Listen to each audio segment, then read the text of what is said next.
अस्सलाम वालेकुम दोस्तों, मैं तुहाडा भरा मियाँ मुहम्मद अफजल भट्टू। तो तुसीं वेखदे पे मेरा यूट्यूब चैनल डिजिटल किसान पाकिस्तान। तो दोस्तों अज जनाब एक पल्लेदार मजदूर भाई है, आलू की बोरी तकरीबन वजन 112 किलो या 120 किलो होगा, अंदाज़ा है मेरा 122 किलो कह रहे हैं। तो एक बोरी चुकेगा तो उस उपर एक मजदूर बैठेगा। तो आओ वेखने जनाब, जान की बाजी लाने वाली गल है। अल्लाह ताला खैर करे। तो सारे दोस्त दुआ करो। तो वेखने भी किस तरीके चुकता है या की पोजीशन बनती है, आओ वेखने जनाब।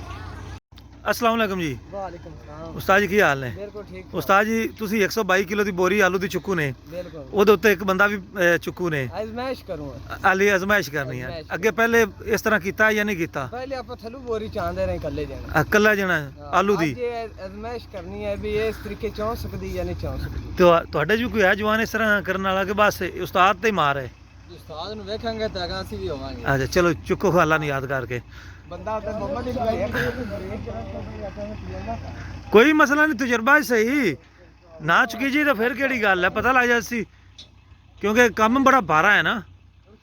तो ये काफ़ी दोस्त वेखणगे।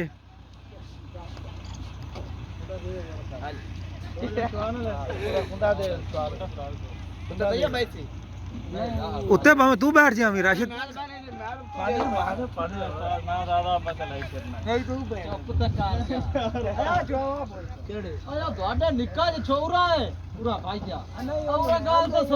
नहीं नहीं उस नहीं कोई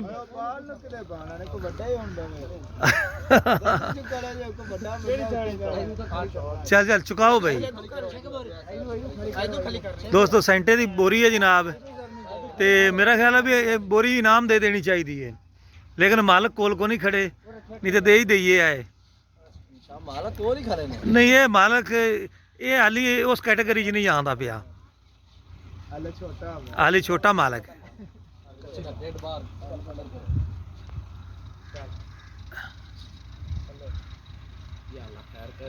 आमीन जी।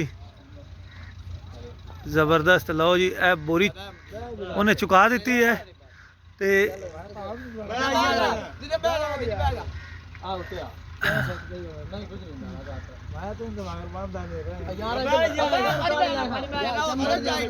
यार एक मिनट, जबरदस्त,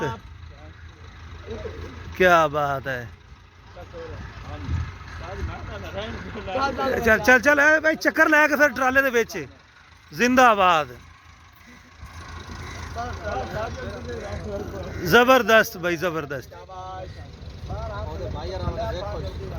वेरी गुड जी वेरी गुड, वेल डन। बस बस हुण ऐसा जिहा उतार दे इसनू।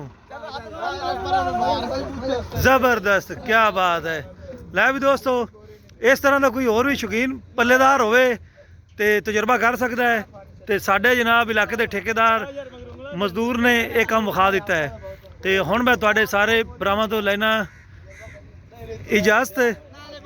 तुहाडा भरा मियाँ मुहम्मद अफजल भट्टू। अल्लाह हाफिज़। पाकिस्तान जिंदाबाद।